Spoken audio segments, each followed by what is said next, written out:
And now we need to deal with our driveway and our service area here. And in fact, we've got this. If we go to our 3D view, we've actually got this sitting on a wood framed floor, the same as the main floor. And that's probably a no-no. We should probably have a concrete slab in there. So let's have a look at our main floor. Let's go have a look at this section here. Okay. What we should probably have is this wood frame floor should probably stop here, and then we should have a slab that kind of slopes down to here. And if we have a slab here and wood here, then we don't really need this beam. We can probably replace this beam with another foundation wall. Okay, so let's do that. Let's click on this beam, delete it. Okay, let's take this floor system, and what we're going to do is edit the floor. So we'll say edit the boundary. We'll do it from the main floor. Okay, and what we'll do is delete this. Okay. Oh, one too many. Watch how quickly we can do this. Fillet this, just like that. So that's my main wood floor back inside of here. Okay. Now I'm going to create a foundation wall. So I'm going to go to my foundation plan. It might ask me to join the walls here.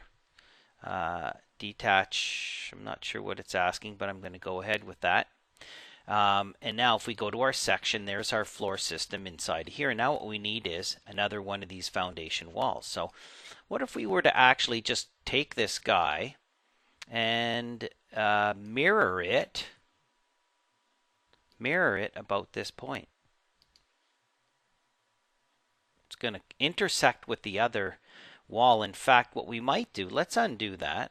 Just trying different things here. Let's undo that. Okay.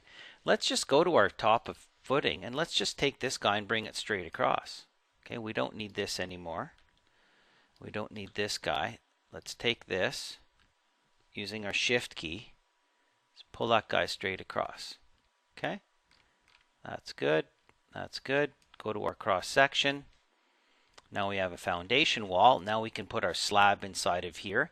We know this is about 14 and 5/8 or 14 and 3/4. Let's see. It's exactly 14 inches. Good. So we can start our slab here and then maybe even take this guy and bring it down a bit. Top of footing up to, let's take the top and drop it down by another 2 inches. Over here.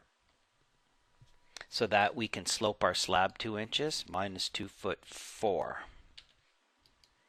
Okay, so that we'll slope that down 2 inches. So let's go to top of footing. Okay, let's do a floor in here. Home, floor.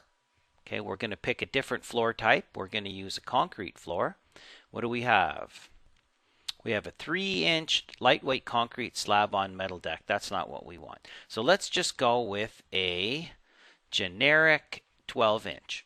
And then we're going to edit it and we're going to duplicate that and call it concrete. We'll call it 3-inch concrete slab. You can make it 4 inches or whatever you want. Click on here, go into the structure of it, and then we'll change the thickness to be 3 inches. And we might as well change our material to be cast in place concrete. Hit OK, hit OK, hit OK. And now where's it going? Okay, what level? It's going at top of main minus 1'4".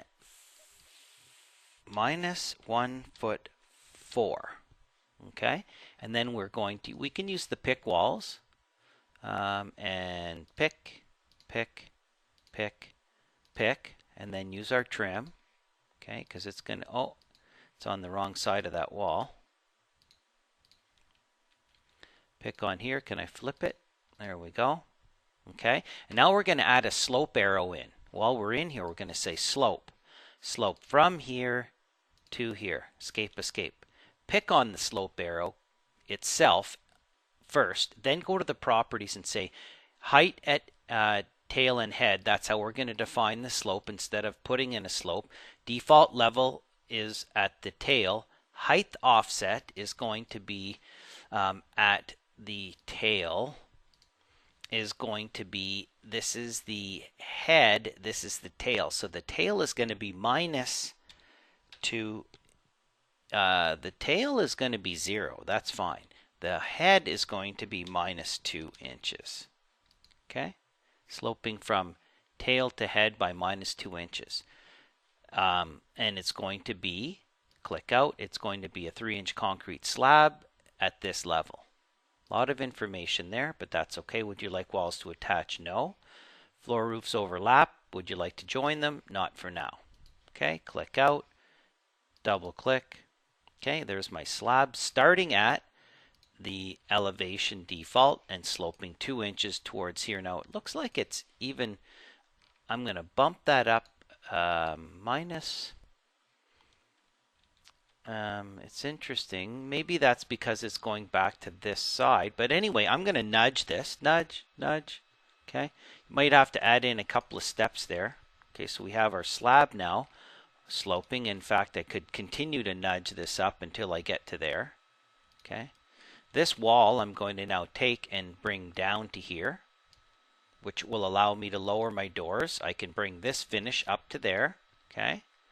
And let's go see where our overhead doors are. There's our overhead doors, and let's try bringing those down. Let's drop that down by minus 1.4 feet. Down it goes. Click on here. Same thing. Minus 1.4 feet. Click out. Now my garage doors are down, and I can go to my site plan, and let's do a little split on this. Escape, escape, and let's just pull this guy back. Okay, pull this guy back, and then we'll do a create similar. Give me one of these. Pick here, drag. Okay, pick here, drag.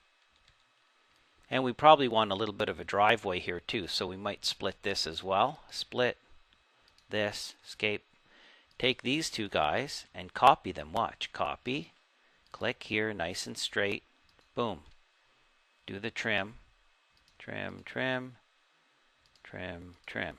Okay, I don't know how much of this we want to show. Using my shift key, I can pull this ahead. Okay. Now I can I pick on this guy and edit the boundary? Okay. Use my pick option. Pick, pick. Okay, draw a regular line from here to here. Trim it up. Let's do a split first. Split. Trim.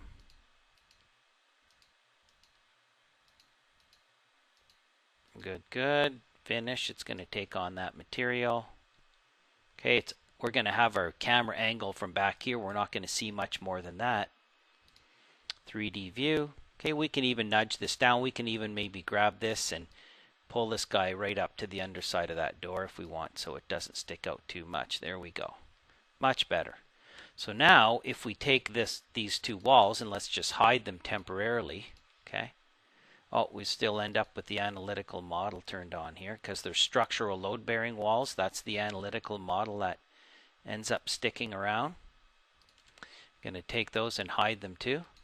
Okay. There's my sloping slab inside of there for my garage.